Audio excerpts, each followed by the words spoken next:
서울의 밤은 차갑고 비는 끝없이 쏟아졌다. 지호는 젖은 후드티를 머리에 뒤집어 쓴 채 어두운 골목을 뛰어가며 숨을 헐떡였다. 그의 손에는 낡은 유모차가 덜덜 떨리며 끌려가고 그 안에서 갓난아기의 울음소리가 비를 뚫고 울려 퍼졌다. 조용히 해. 제발, 지호는 속삭였지만 그의 목소리는 떨리고 있었다. 19세의 지호는 집에서 쫓겨난 지 2년이 됐다. 부모님은 그의 성정체성을 받아들이지 않았고 그를 가문에 수치라며 내쫓았다. 이제 그는 서울의 뒷골목에서 하루하루를 버티며 살아가고 있었다. 하지만 오늘 밤 그는 예상치 못한 운명과 마주쳤다. 골목 끝에서 한 소년이 웅크리고 있었다. 민석 17세. 얼굴은 겁에 질려 있었고 손에는 피가 묻어 있었다. 도와줘. 제발. 민석의 목소리는 갈라져 나왔다. 지호는 멈칫했지만 민석의 눈에 담긴 절박함이 그의 발걸음을 멈추게 했다. 유모차 안의 아기는 여전히 울고 있었고 비는 그들의 몸을 적셨다. 지호는 직감적으로 이 순간이 그의 인생을 바꿀 것임을 알았다. 지호는 민석을 일으켜 세웠다. 무슨 일이야? 이 아기는 누구야? 그의 목소리는 단호했지만 마음속 깊은 곳에서는 두려움이 솟구쳤다. 민석은 숨을 몰아쉬며 말했다. 내 동생. 아니. 내가 훔쳤어. 저를 쫓고 있어요. 그의 눈은 골목 끝을 향했고 멀리서 희미한 발소리가 들려왔다. 지호는 이를 악물었다. 그는 민석의 손을 잡고 유모차를 끌며 달렸다. 따라와. 내가 너희를 숨겨줄게. 그의 목소리는 단호했지만 마음속은 혼란으로 가득했다. 왜 내가 이런 위험을 감수해야 하지? 하지만 민석의 떨리는 손과 아기의 울음소리는 그를 움직이게 했다. 그들은 서울 도심의 좁은 골목을 헤쳐나갔다. 지호는 자신이 자주 숨어 지내던 폐공장으로 그들을 데려갔다. 그곳은 차갑고 어두웠지만 적어도 비를 피할 수 있었다. 지호는 민석을 벽에 기대게 하고 유모차를 확인했다.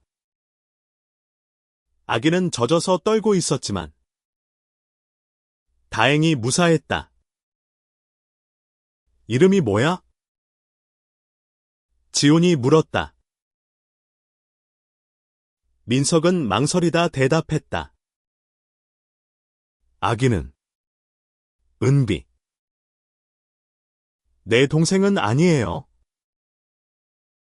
그냥 내가 데려왔어요. 그의 목소리는 죄책감으로 무거웠다. 지호는 눈썹을 찌푸렸다. 훔쳤다고. 예? 민석은 고개를 숙였다. 그 사람들이 은비를 팔려고 했어요. 제가 그걸 보고 그냥 도망쳤어요. 지호는 충격을 받았다.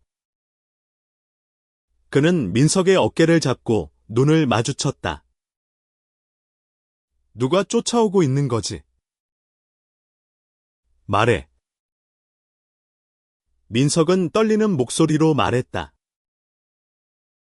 그들은 조직이에요. 아기를 돈으로 바꾸려는 사람들이에요. 지훈의 심장이 쿵쾅거렸다. 그는 자신이 무슨 일에 휘말린 건지 깨달았다. 하지만 돌아설 수 없었다. 민석의 눈에 담긴 두려움과 은비의 작은 손이 그의 마음을 붙잡았다. 지훈은 숨을 깊게 들이쉬었다. 여기서 기다려. 내가 뭔가 방법을 찾아볼게.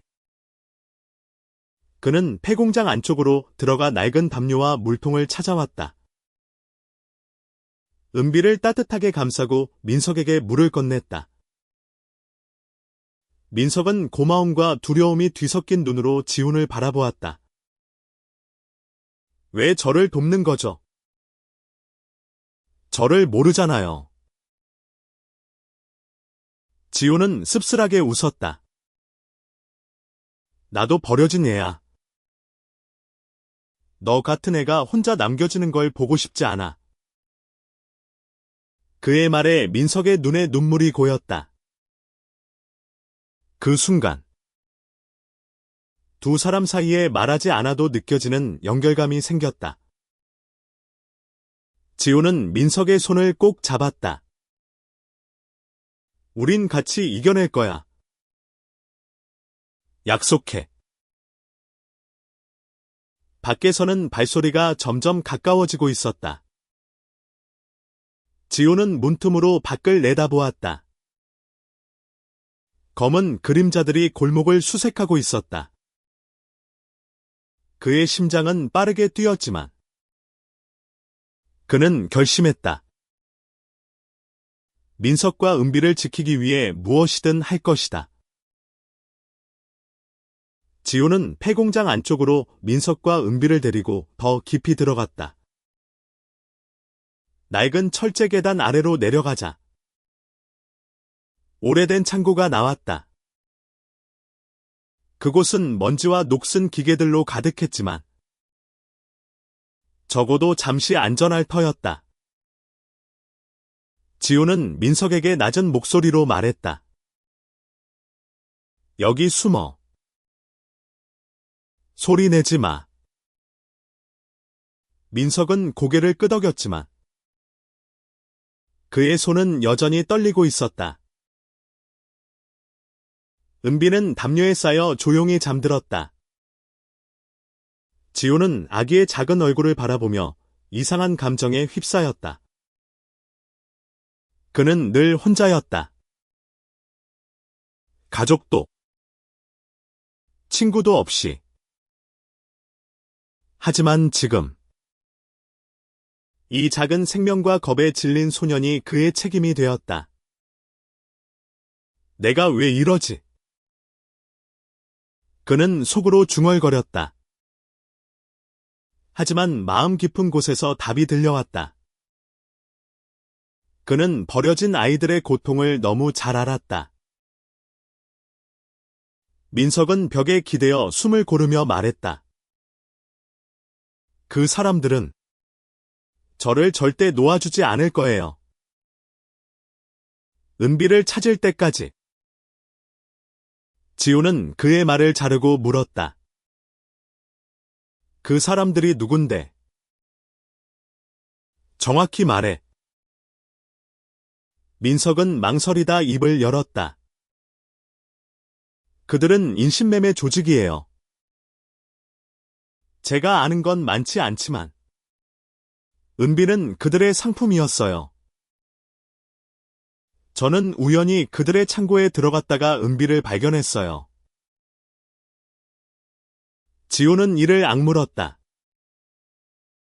그의 머릿속은 혼란스러웠다. 너는 어떻게 그들과 얽힌 거야? 민석은 고개를 숙였다. 저는 가출했어요. 집에서 쫓겨났죠. 부모님이 제가 게이라는 걸 알게 된 후로. 그의 목소리는 갈라졌다. 지훈은 순간 멈칫했다. 민석의 말이 그의 가슴을 찔렀다. 그도 같은 이유로 집에서 쫓겨난 게이 소년이었다. 너도 지호는 말을 잇지 못했다. 민석은 눈물을 닦으며 말했다. 그래서 은비를 버릴 수 없었어요. 저처럼 버려지는 걸 보고 싶지 않았어요. 지호는 민석의 어깨에 손을 얹었다. 너 혼자가 아니야. 내가 여기 있어. 그 순간 두 사람 사이에 깊은 유대감이 생겼다.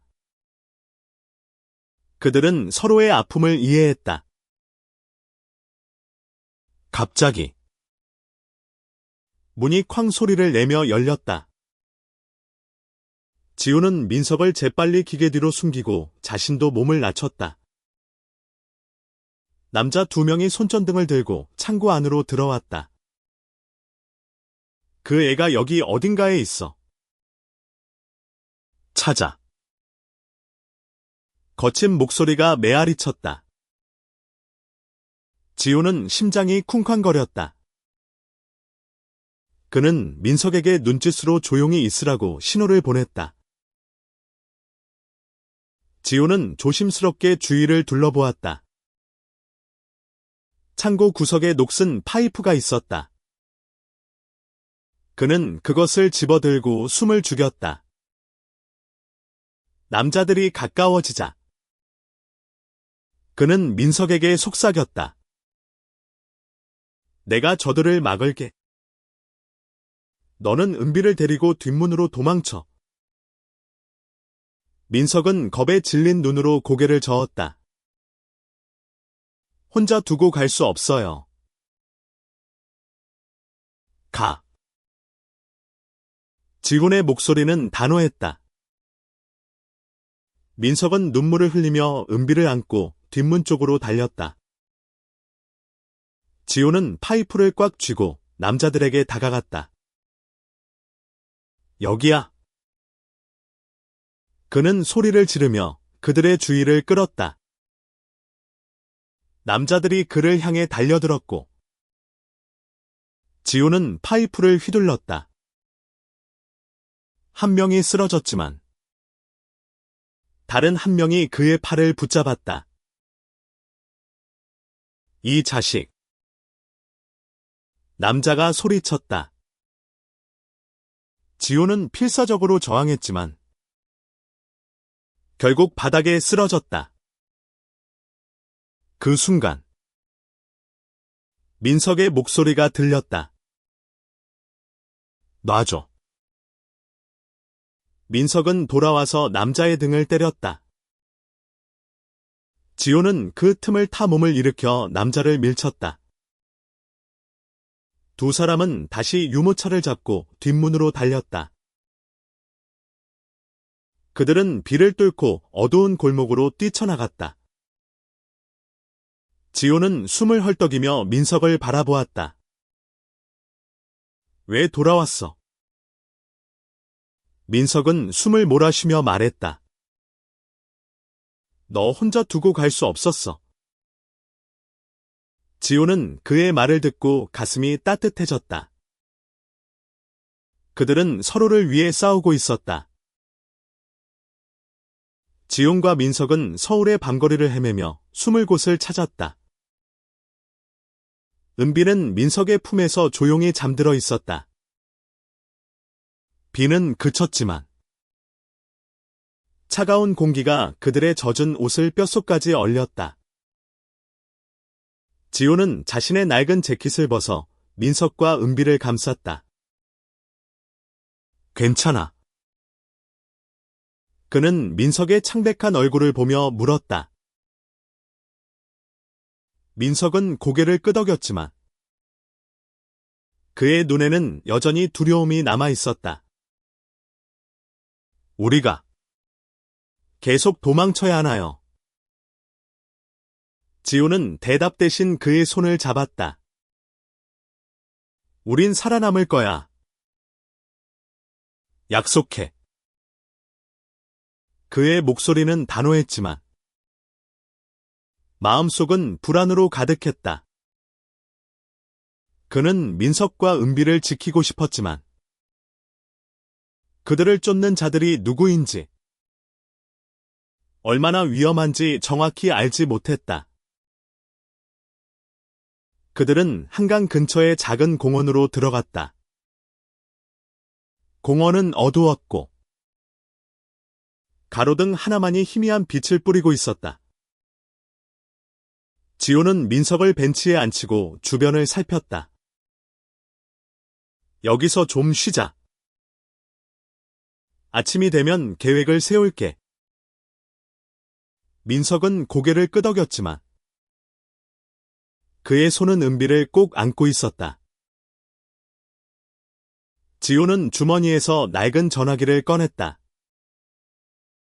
배터리는 거의 없었지만 그는 마지막 남은 배터리로 메시지를 보냈다. 수진. 그의 유일한 친구이자 서울의 쉼터에서 일하는 사회복지사였다. 수진 누나. 도와줘. 큰일이야.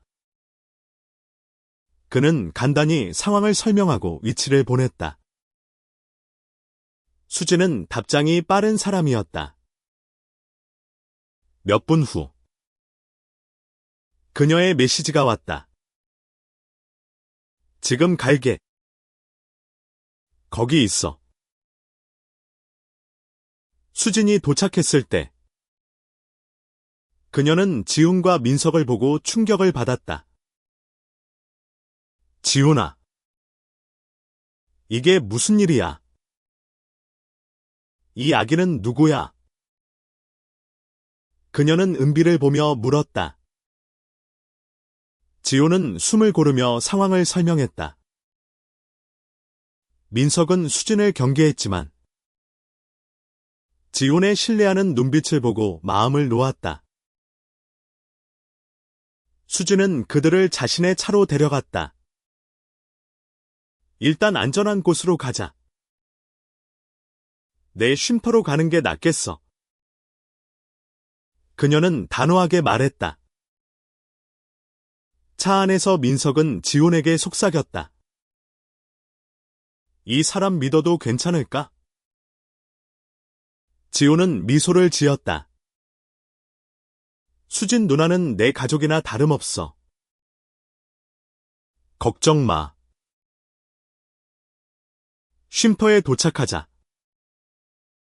수진은 그들에게 따뜻한 옷과 음식을 주었다. 은비는 수진이 준비한 젖병을 받아 마시며 평온해졌다. 지호는 민석을 바라보며 말했다. 이제 좀 안전해. 하지만 아직 끝난 게 아니야. 민석은 고개를 끄덕였다. 그 사람들 절대 포기하지 않을 거예요.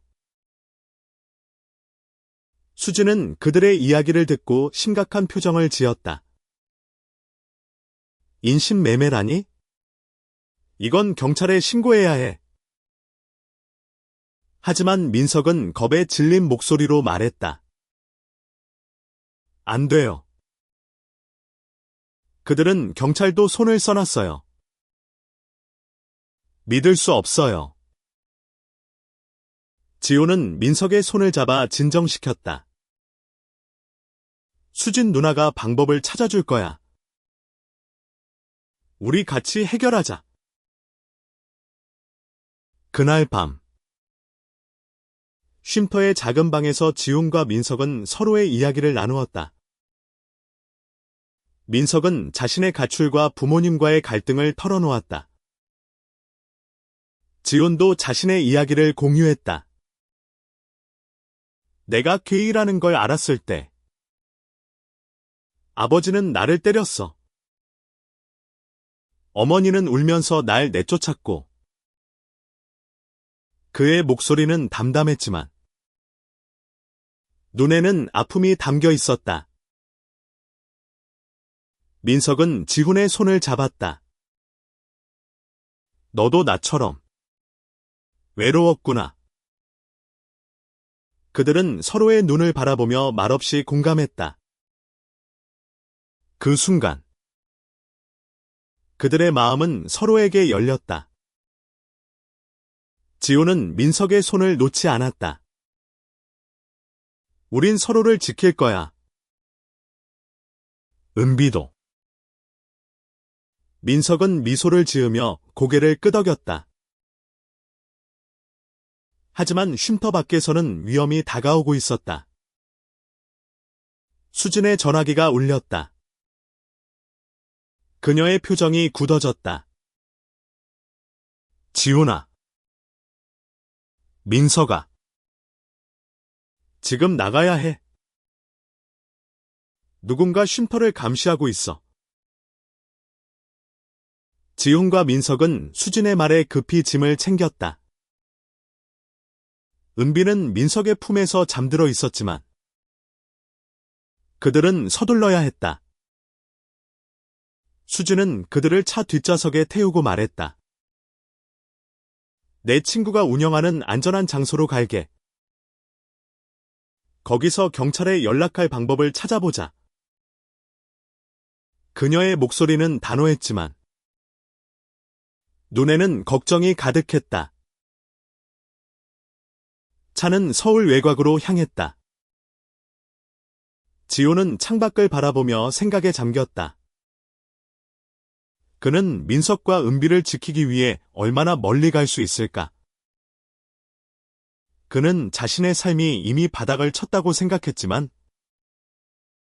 지금은 그를 필요로 하는 사람들이 있었다. 민석은 그의 손을 잡으며 말했다. 고마워. 지훈. 너 아니었으면 그는 말을 잇지 못했다. 지호는 미소를 지었다. 너도 나를 구했어. 우리 같이 이겨내자. 그들의 손은 서로를 단단히 잡고 있었다.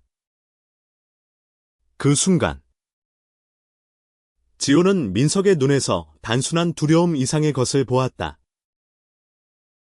그것은 신뢰였고 어쩌면 그 이상의 감정이었다. 수진의 친구가 운영하는 장소는 강원도 외곽의 작은 펜션이었다. 펜션 주인인 혁수는 수진의 오랜 친구로 과거 쉼터에서 만난 청소년들을 도운 경험이 있는 사람이었다. 그는 지훈과 민석을 따뜻하게 맞았다.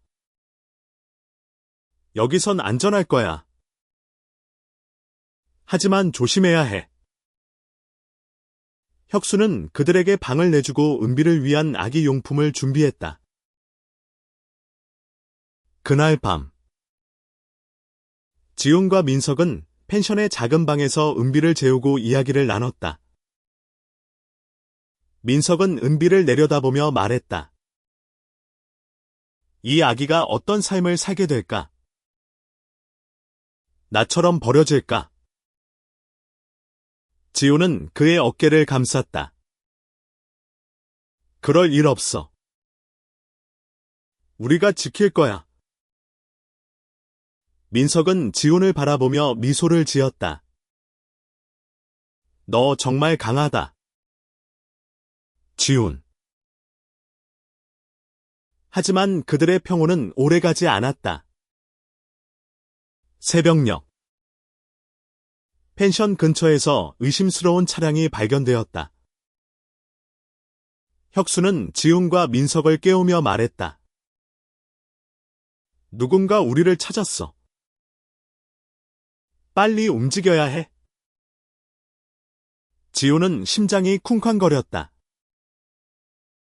그는 민석과 은비를 데리고 펜션 뒷문으로 빠져나갔다. 수진은 그들을 차로 데려가며 말했다. 내가 경찰에 연락했어. 믿을 만한 사람을 찾았으니 걱정 마. 그들은 강원도의 산길을 따라 달렸다. 차 안에서 민석은 은비를 꼭 안고 있었다. 지호는 그의 떨리는 손을 잡았다. 괜찮아. 우리가 함께야. 민석은 고개를 끄덕였지만 그의 눈에는 두려움이 가득했다. 지호는 그를 안심시키기 위해 미소를 지었지만 그의 마음도 불안으로 가득했다. 그들이 산속 깊은 곳에 있는 작은 오두막에 도착했을 때 수진의 연락처로 전화가 왔다. 지훈. 좋은 소식이야. 경찰이 조직의 본거지를 급습했어. 하지만 아직 몇 명이 너희를 쫓고 있어. 지호는 이를 악물었다. 우리가 얼마나 더 도망쳐야 하는 거지? 수진은 단호하게 말했다. 이제 끝낼 때야. 내가 너희를 지킬 방법을 찾을게. 그녀는 오두막에서 그들을 보호하기 위해 경찰과 협력할 계획을 세웠다. 하지만 지우는 불안했다. 그는 민석과 은비를 지키기 위해 무엇이든 할 각오가 되어 있었다. 그날 밤 오두막에서 지훈과 민석은 서로의 이야기를 더 깊이 나누었다. 민석은 자신의 꿈을 털어놓았다. 난 그냥 평범한 삶을 살고 싶었어. 누군가에게 사랑받고 나도 누군가를 사랑하고. 지호는 그의 말을 듣고 가슴이 아팠다. 그는 민석의 손을 잡으며 말했다.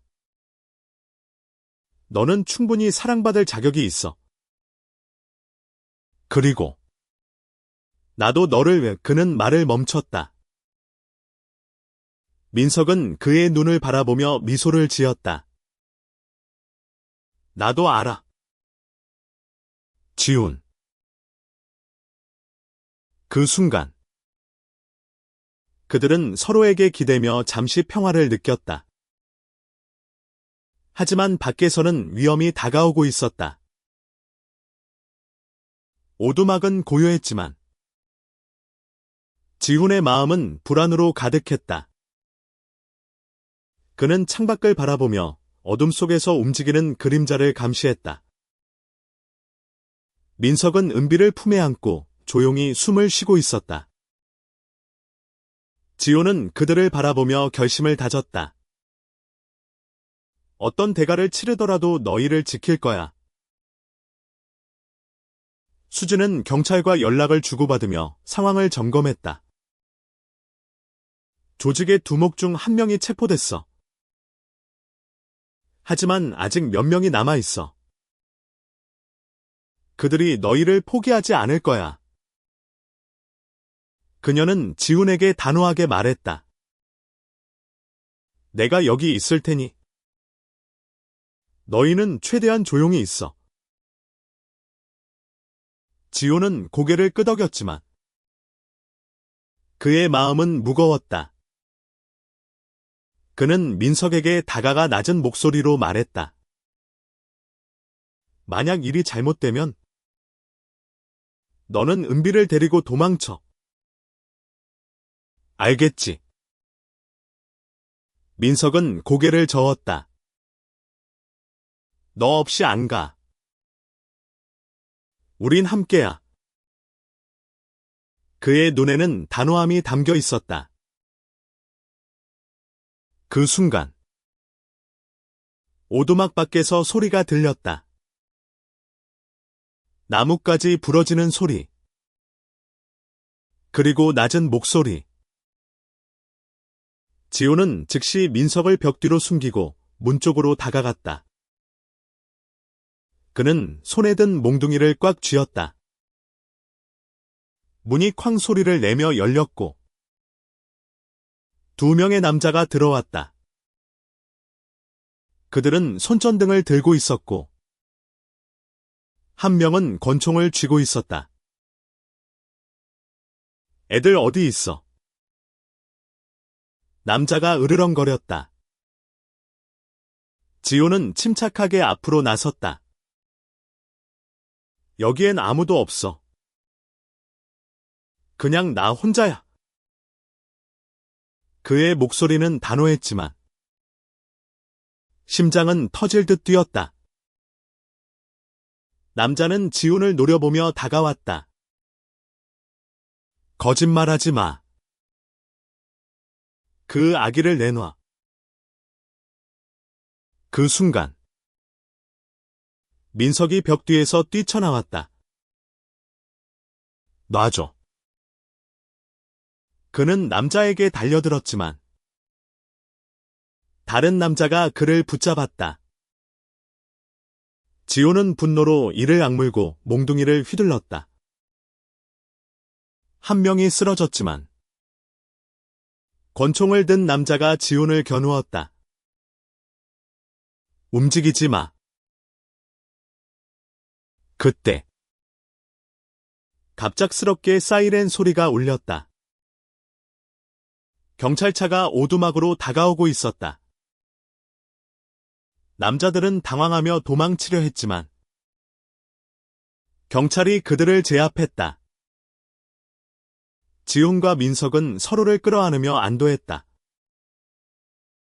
은비는 놀라서 울었지만 민석이 달래며 진정시켰다. 경찰은 그들을 안전한 곳으로 데려갔다. 수지는 지훈과 민석을 꼭 안으며 말했다. 너희 정말 대단해. 무사해서 다행이야. 지훈은 그녀의 말을 듣고 미소를 지었다. 누나 덕분이야. 그리고 민석 덕분이야. 그날 밤 경찰서에서 지훈과 민석은 사건의 전말을 설명했다. 경찰은 은비의 출생 기록을 조사하기 시작했다. 지훈은 민석에게 물었다. 은비의 부모는 누구지? 너 정말 모르는 거야. 민석은 고개를 저었다. 창고에서 은비를 찾았을 때 서류 같은 건 없었어. 그냥 그 사람들이 아기를 팔려고 했던 거야.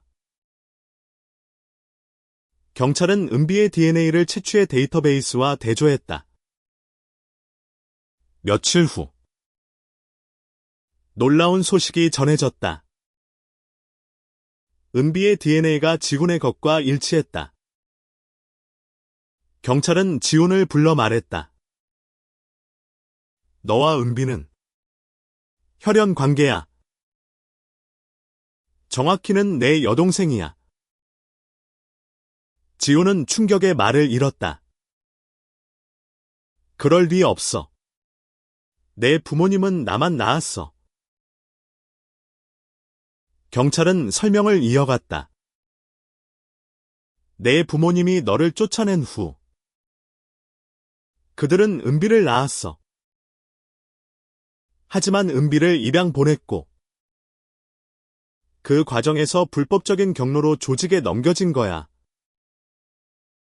지훈은 머리가 어지러웠다.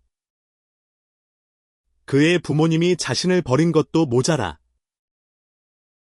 여동생마저 버렸다는 사실이 그를 분노하게 했다. 민석은 지훈의 손을 잡았다. 지훈. 이제 은비는 내 가족이야. 우리가 지킬 거야.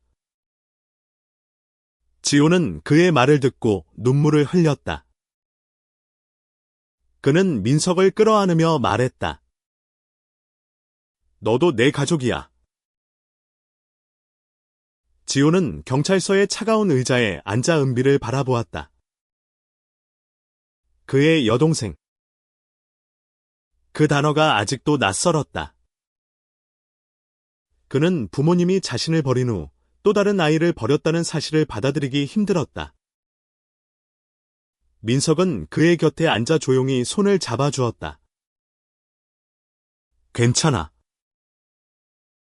지훈. 이제 은비는 안전해.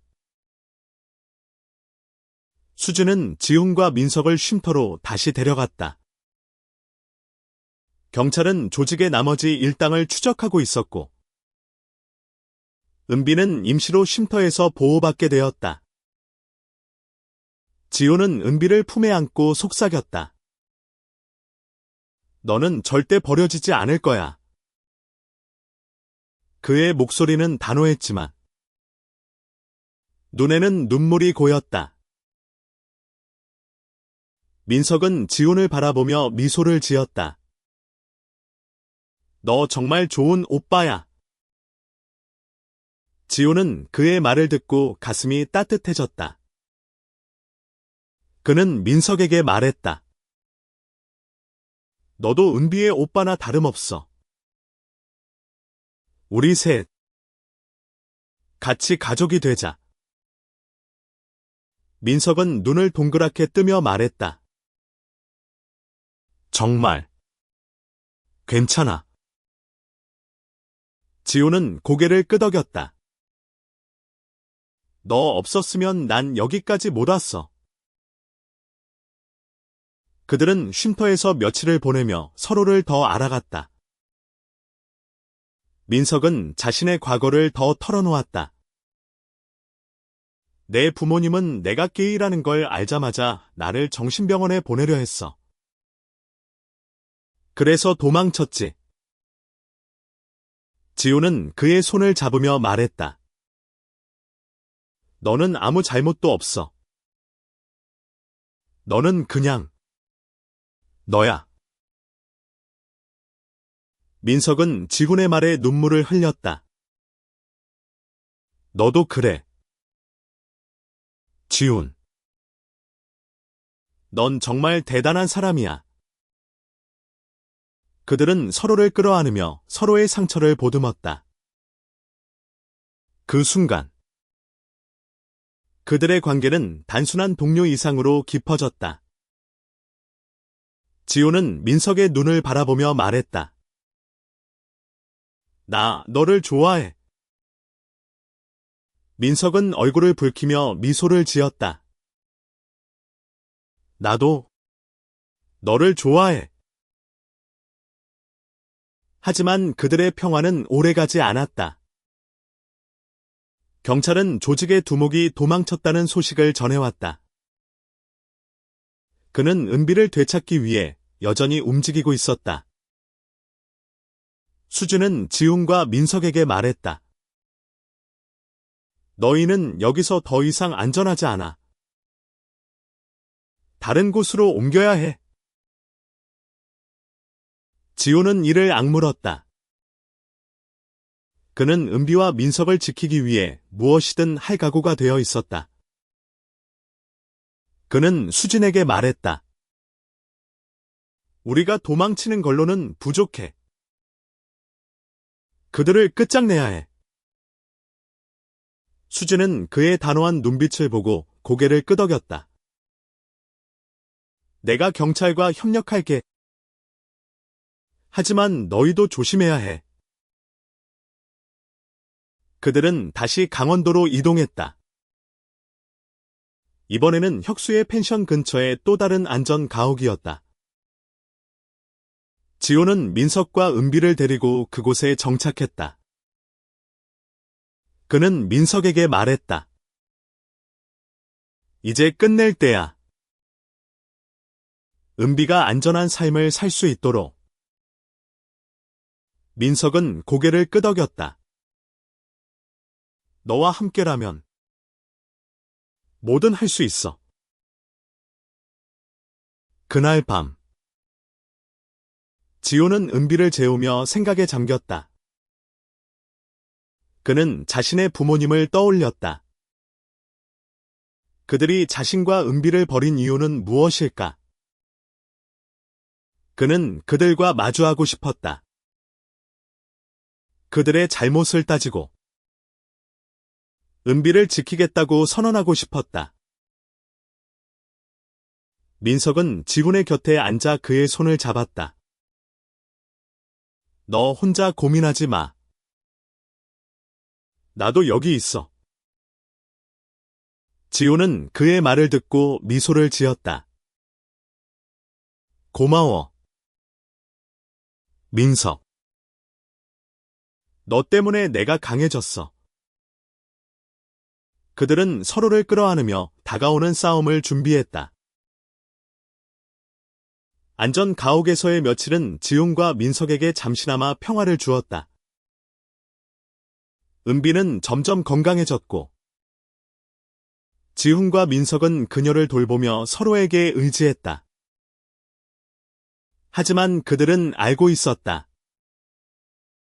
위험이 아직 끝나지 않았다는 것을.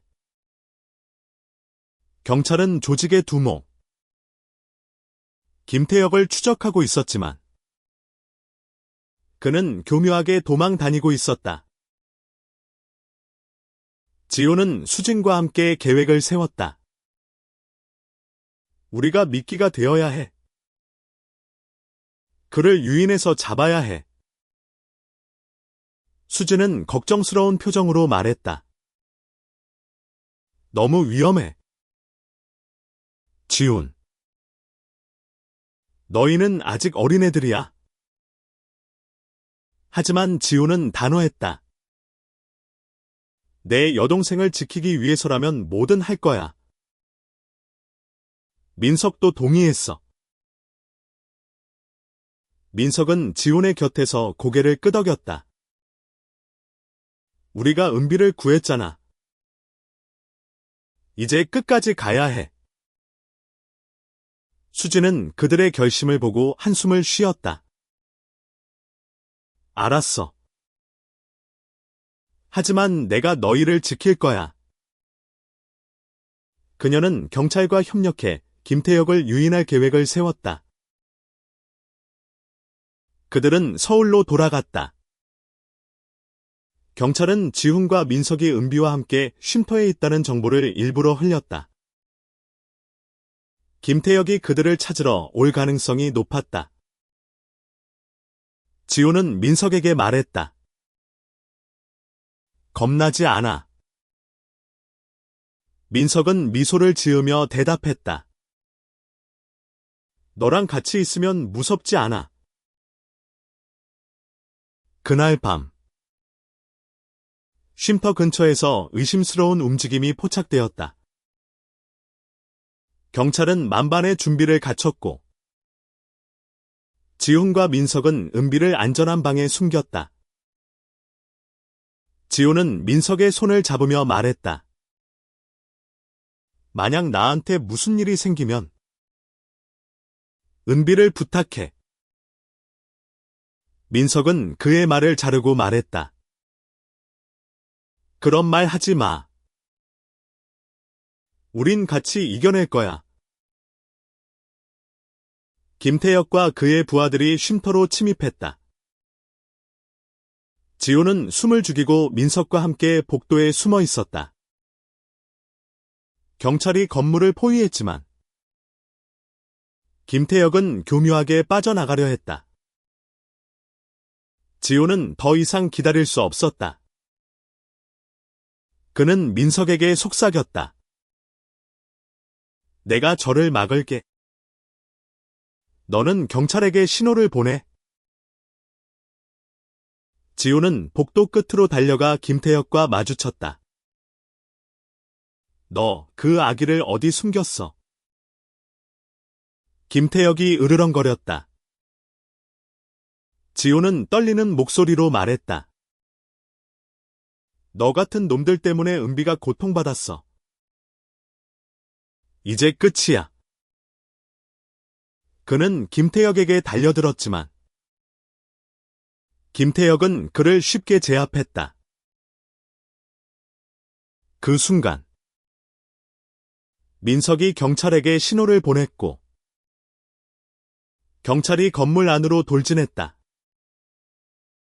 김태혁은 체포되었고 그의 부하들도 모두 잡혔다.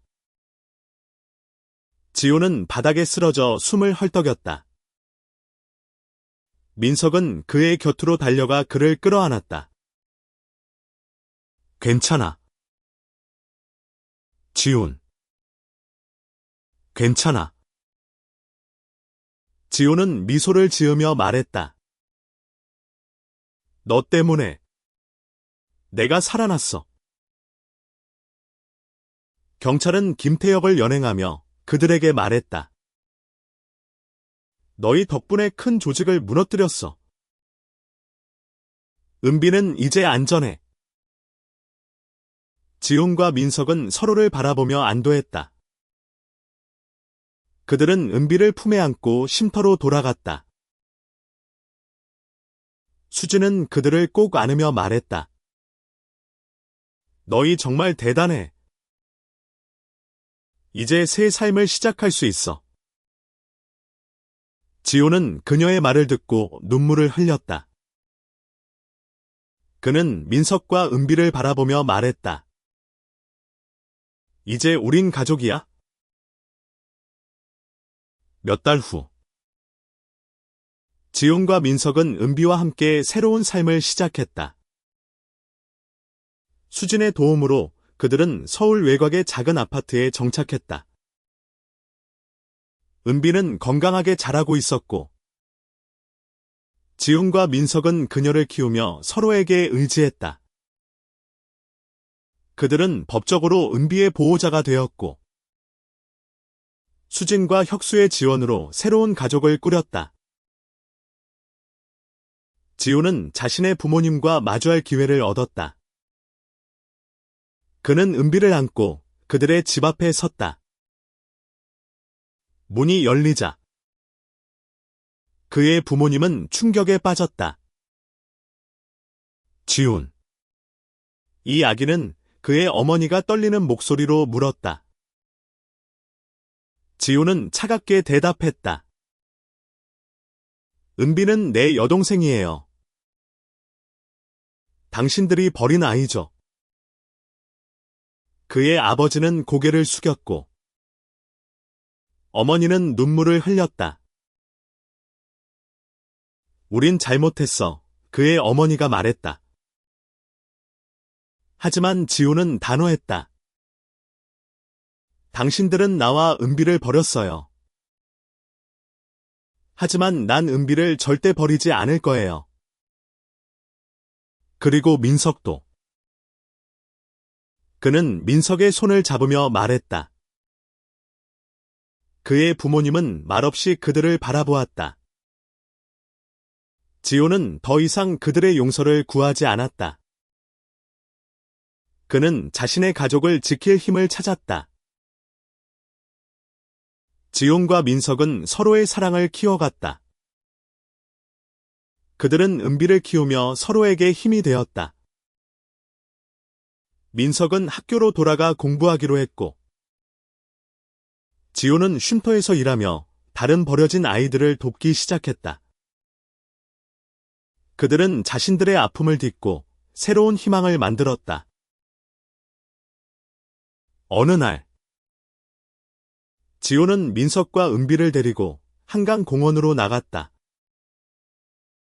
은비는 유모차에서 까르르 웃으며 손을 뻗었다. 지훈은 민석을 바라보며 말했다. 우린 정말 잘 해냈어. 그렇지. 민석은 미소를 지으며 그의 손을 잡았다. 응. 지훈. 우리 가족이니까.